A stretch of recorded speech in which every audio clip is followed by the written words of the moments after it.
For men is either you go big or you go home. The love between men is incomparable. Hello guys, thank you very much for joining me here on Elpwing, where we help you stay happy, healthy and strong. In case you're new here, welcome, it's home. Remember to hit that subscribe button. In case you're a returning subscriber, I'm always here because you are. Mental health is a very important component of everyone's life. It's a component of life that we've ignored as a society. Where men are expected to man up, we have highly ignored mental health in men. And today we are going to talk all about that, the causes, the symptoms, and how to eradicate mental health issues in men.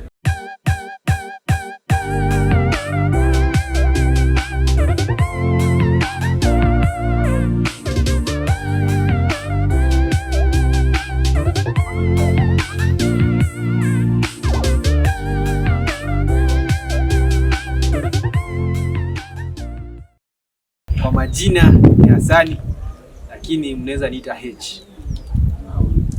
Naitwa Toby. Yeah, so today we are having Hassan and Toby that will be talking with them on mental health in men, and mostly in them. Subscribe. Yes. Hiyo kitu. Ile nyekundu. Finya hivi. What's your perception of mental health? Mental health inaweza kuwa wide, lakini kwa specific mental health ni anything ama any situation that compromises a person's mental integrity. Vitu kama stress, vitu kama depression, vitu kama anxiety, yeah, all those encompass what mental health is.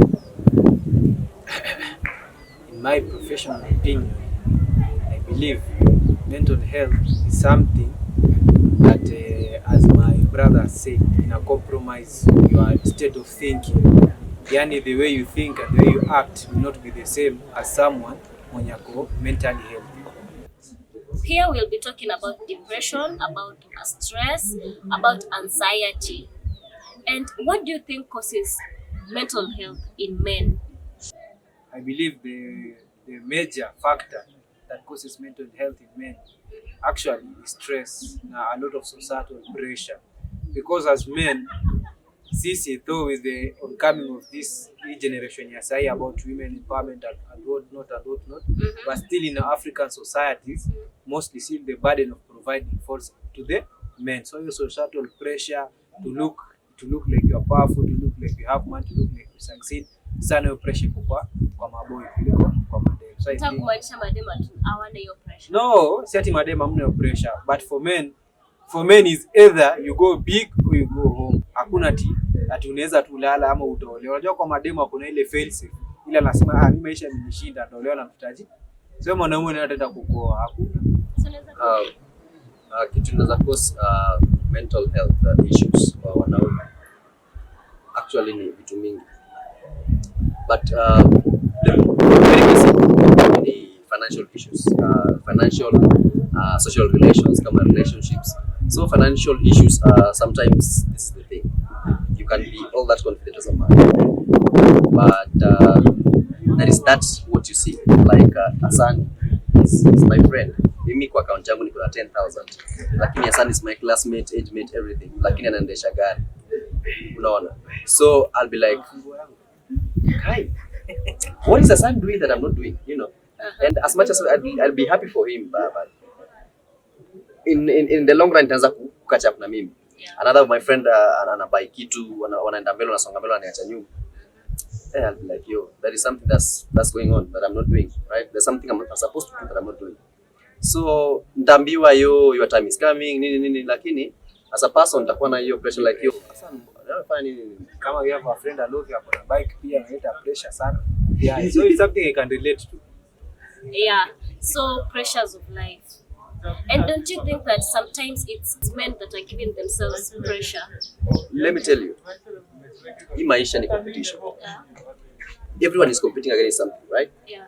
Wanawake, you are competing against the time clock. you want to have a kid or have a family or have a vehicle before you clock this age, right? Sisi wanaume unaweza class it una expect you perform vizuri uende high school. Kuna ile target umewekewa na wazazi. Unapata hiyo unaenda campus, right? Ukiwa campus kuna hiyo two expectation inaenda hivyo. So it is not a matter of kama unajikea pressure manini, the world will always give you the pressure. And even if uko comfortable, everyone around you is going up. So upende usipende, you are going to be confined within the bounds of that pressure. So mwanaume, if you don't make it, automatically utakuwa na mental health issues. Hapa kuna otherwise. So it's nature's pressure. Yeah. Men are competitive. A man is defined by their competitiveness, success or failure.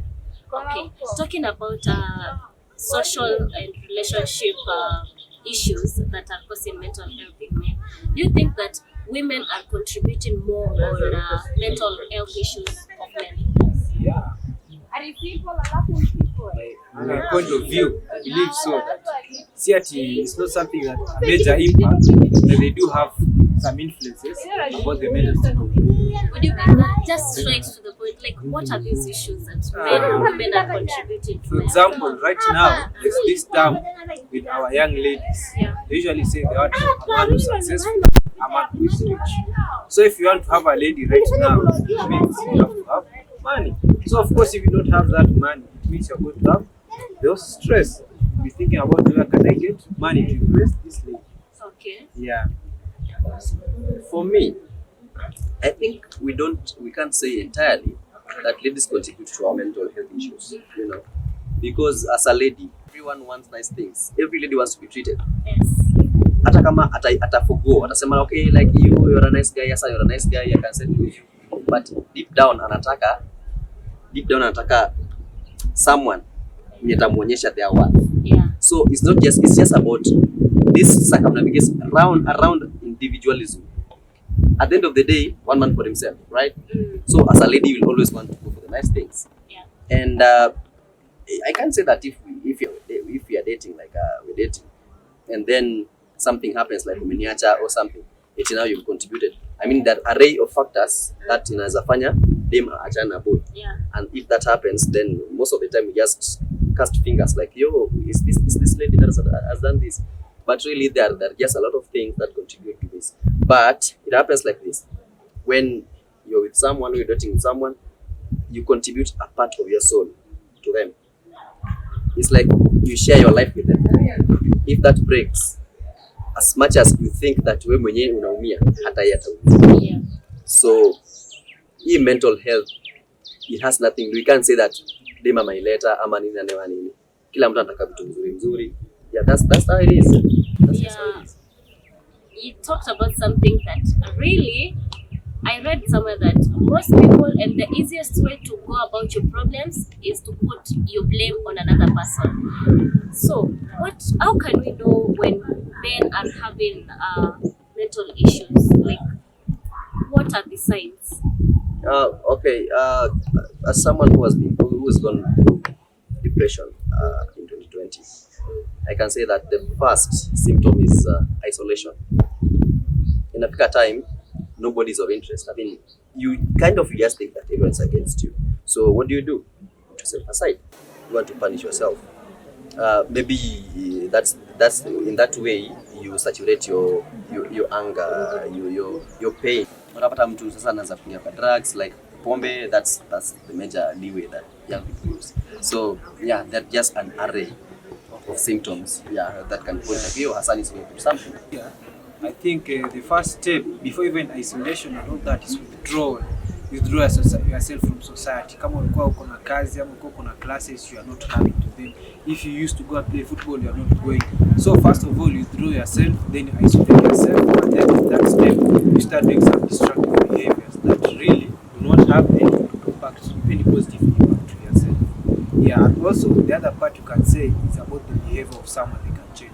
A person who's through mental health, most of the time, we can say they are unhinged. Meaning that their emotions and behavior are erratic. You can just say something slightly, maybe it's a joke, but they blow things out of proportion, become so hostile. Yeah, they become so hostile to everything, and then when you sit with such kind of a person, they're always skeptical. There's nothing positive. They say always negative. Oh, this thing is bad. This thing, these people, and so you can see there's some bits you can piece together to can realize this person is not really mentally healthy. But the first symptom we can reiterate again is withdrawal. If you see someone that you used to do something with them and then suddenly they're not doing the routines they had, then you should really look after those people, find them out and ask what's the problem, because it's not normal. They might be starting the first signs of mental health. Yeah. So, how do you think we can promote mental health in men? First of all, is the spirit of brotherhood. Because out here, everyone is dealing with something at any particular time. Utapata mtu amechangamka, ako tu fiti, but ukikaa chini na yeye ataanza kutupilia issues. Bro, I didn't know you're going through that. Like, you're so happy, you're ecstatic every day, you're excited. How come unaenda through that now?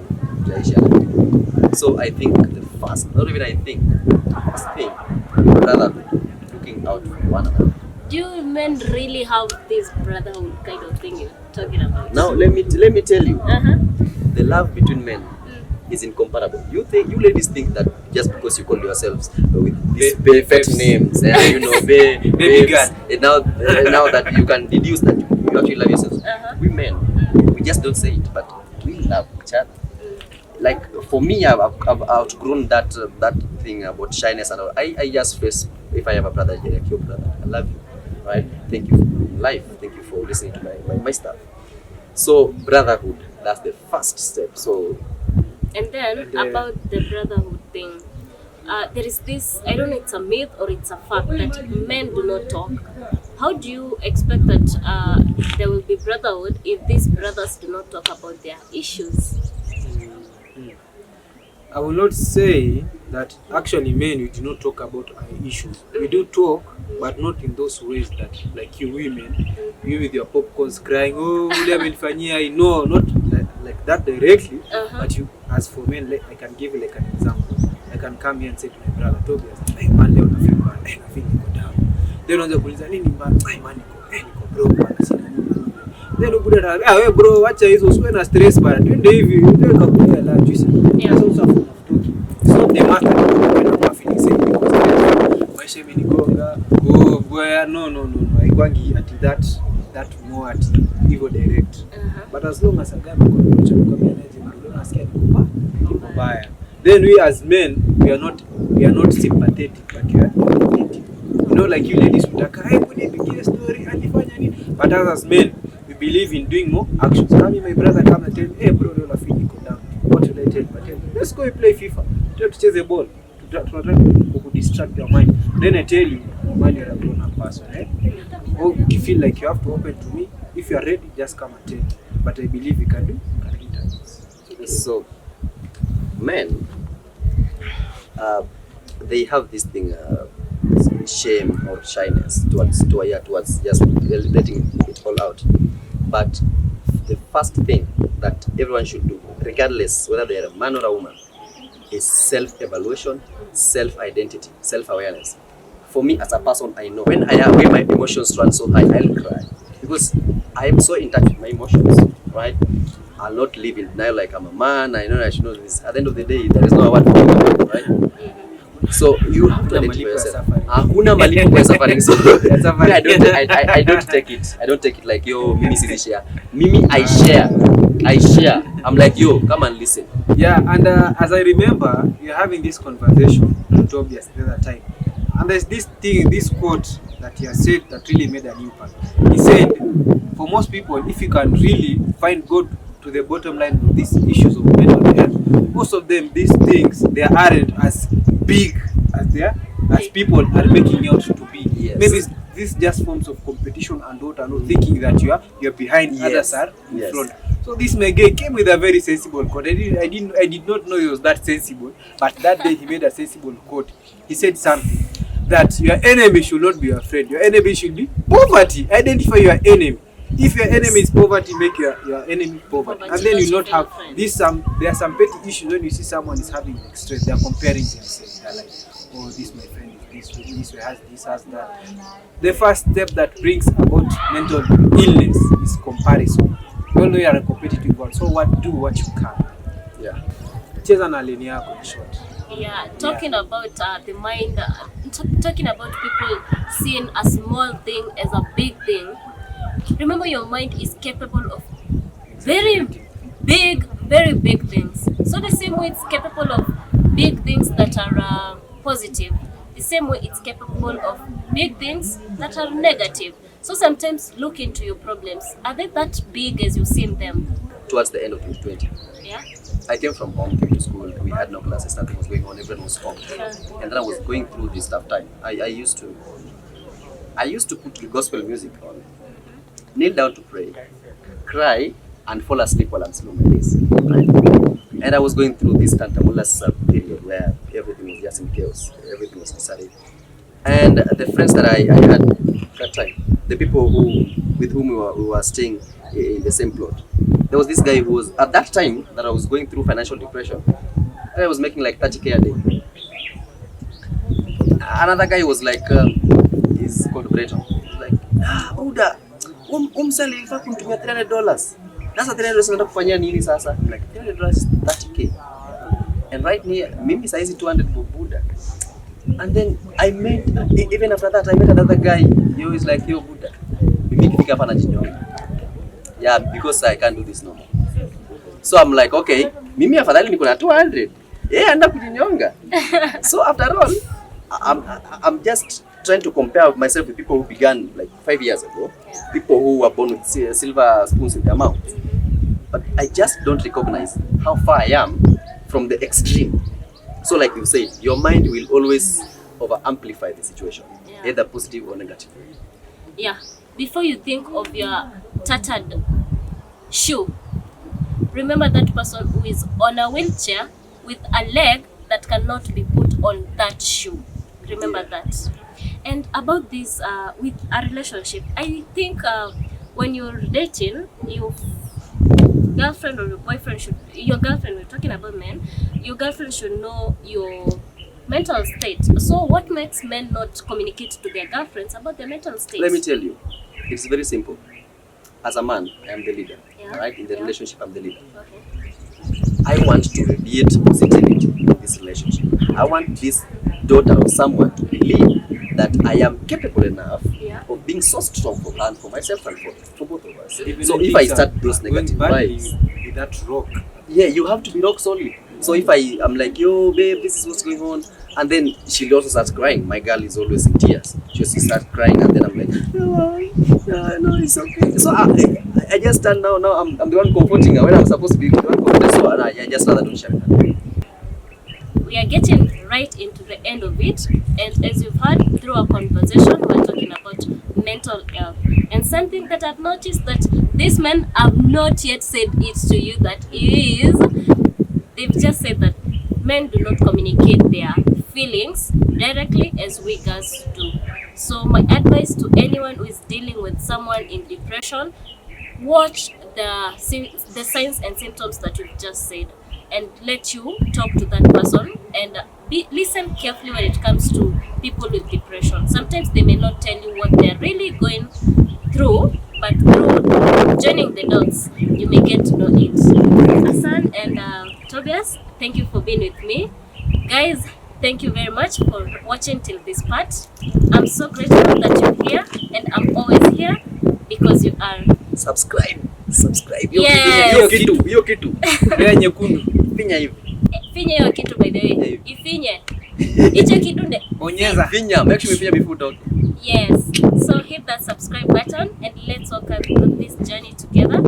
Till next video. Bye.